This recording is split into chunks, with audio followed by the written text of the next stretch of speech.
Master minds commerce చదవాలనుకునే 10th inter విద్యార్థుల తొలి ఎంపిక. సో ఓసిత్ కథ అయింది. తర్వాత అంతకుముందు నేరము శిక్షలో ఏడిద నాగేశ్వరరావు గారు వేషం వేశారు, డ్రైవర్ వేషం. ఏడిద నాగేశ్వరరావు గారికి విశ్వనాథ్ గారికి పరిచయం అయింది. ఏడిద నాగేశ్వరరావు గారు యంగ్ మెన్స్ హ్యాపీ క్లబ్ కాకినాడలో నాటకాలు వేశాడు. సో ఆర్టిస్ట్గా వచ్చాడు ఆయన. ఆర్టిస్ట్గా పెద్దగా క్లిక్ అవ్వలేదు. క్లిక్ అవ్వకపోయేసరికి ఆయన ఏంటంటే ఎవరో ఫ్రెండ్స్ని తెలిసిన వాళ్ళని చేర్చుకొని ఏదన్నా నిర్మాతగా డెవలప్ అవుదాం అనేటటువంటి ఉద్దేశంతో అప్పుడు ఏడిద నాగేశ్వరరావు గారు విశ్వనాథ్ గారి దగ్గరకు వచ్చి, సార్ నాకు సినిమా చేయండి అని అంటే, అప్పుడు ఆర్థికంగా ఏడిద నాగేశ్వరరావు సినిమా చేయగలిగేటటువంటి స్తోమత ఉందా లేదా అనేటటువంటి ఆలోచనలో విశ్వనాథ్ గారు ఉండి అప్పుడు చేయలే. ఆయన చేయకపోయేసరికి అప్పుడు ఏడిద నాగేశ్వరరావు గారు మ్యూజిక్ డైరెక్టర్ చక్రవర్తి తమ్ముడు అతను డైరెక్టర్గా పెట్టి తాయారమ్మ బంగారాయ అని సినిమా తీశాడు. అది 100 రోజులు ఆడింది. సో మళ్ళీ విశ్వనాథ్ గారి దగ్గరికి వచ్చాడు. వచ్చి ఒక సినిమా చేసి పెట్టండి అని పసలపూడి నుంచి చింతా రామకృష్ణారెడ్డి గారని వాళ్ళని కలుపుకొని వచ్చాడు. వచ్చి సినిమా చేయమంటే అప్పుడు ఈయన సిరిసిరిమోవ కథ ఇచ్చాడు. ఆయన ఇది ఉందయ్యా నా దగ్గర అని. పూర్ణోదయ పిక్చర్స్ పైన ఆయన సినిమాలు తీయడం అక్కడి నుంచి ప్రారంభమైంది. అంటే బ్యానర్ అప్పుడు కాలేదు, ఇంకా బ్యానర్ అప్పటికే కాలేదు. అప్పుడు ఏంటంటే చింతా రామకృష్ణారెడ్డి గారు పసలపూడి నుంచి ఆయన మెయిన్ పార్టరు. చింతా రామకృష్ణారెడ్డి గారి గురించి చెప్తారు. ఇంత మూట కట్టుకొని ఆ మూట తీసుకొచ్చి విశ్వనాథ్ గారు ముందు పెట్టాడంట. ఏంటి ఇది అన్నాడంట, సినిమా చేయడానికి డబ్బులు కావాలి కదండి, అందుకని తీయండి బ్యాంకులో వేయండి అది ఇదని చెప్పి సిరిసిరిమోవ సినిమాకండి ఏడిద నాగేశ్వరరావు గారు పడ్డ శ్రమ అంతా ఇంత శ్రమ కాదు. ఎంతమంది దగ్గర నుంచి డబ్బులు పోగు చేసి ఆ సినిమా చేశాడు. మేము పసలపూడిలో షూటింగ్ చేస్తూ ఉంటే జనాలు మూగిపోతున్నారు ఆ విలేజ్. ప్రొడ్యూసర్స్ కూడా పసలపూడి వాళ్ళే అక్కడ దగ్గర. మూగిపోతుంటే మేము ఇలా సర్దుతున్నాం అనమాట. సర్దుతుంటే ఒకడేమో వెనక్కి నెట్టాను. నేను నెడితే, ఏయ్ ఎవరనుకున్నావు నేను అని అన్నాడు. ఎవరన్నాను, నేను పార్ట్నర్ని అన్నాడు. నువ్వు పార్ట్నర్వా? 5,000 ఇచ్చాను ఏడిద నాగేశ్వరరావు గారికి అన్నాడు. సో ఆ విధంగా వాళ్ళందరినీ క్రోడీకరించి ఒక అద్భుతమైనటువంటి సినిమా తీసి సిరిసిరిమోవ సూపర్ హిట్ అయింది. జయప్రద మోగదై, చంద్రమోహన్ అద్భుతమైనటువంటి పెర్ఫార్మెన్స్.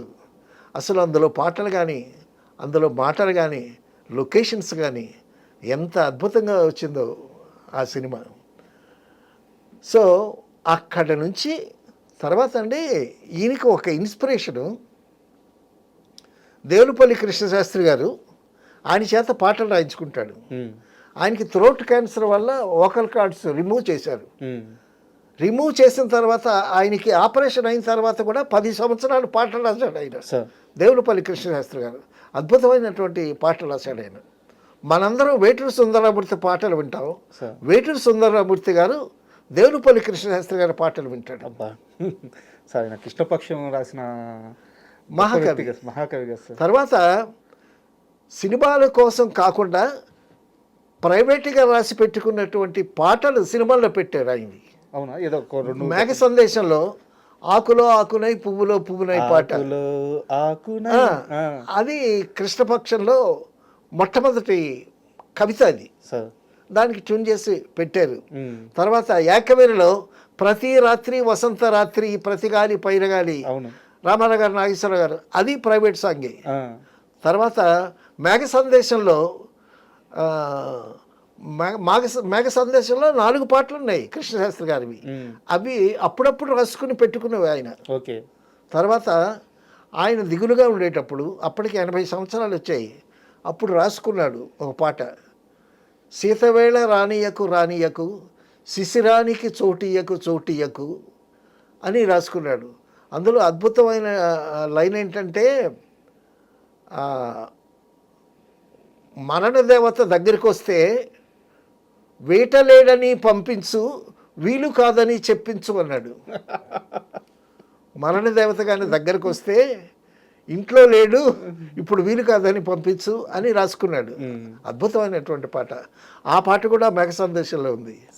సో తర్వాత ఈయన పాటలు రాయటానికి బి గోపాలం గారు వచ్చేవాళ్ళు.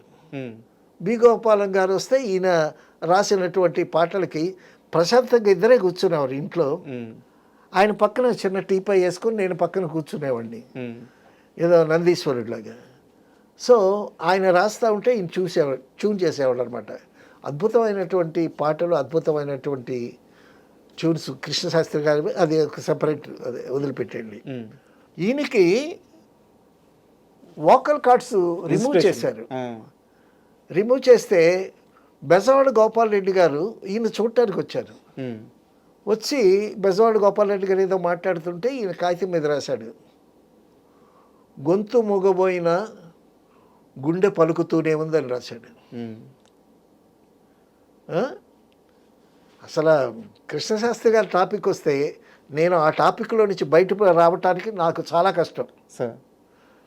అయితే ఇది విశ్వనాథ్ గారికి ఎలా ఇన్స్పిరేషన్ అయింది? దేనికి ఇన్స్పిరేషన్? ఈయన గొంతు మూగవాడు కదా, మూగతనమే.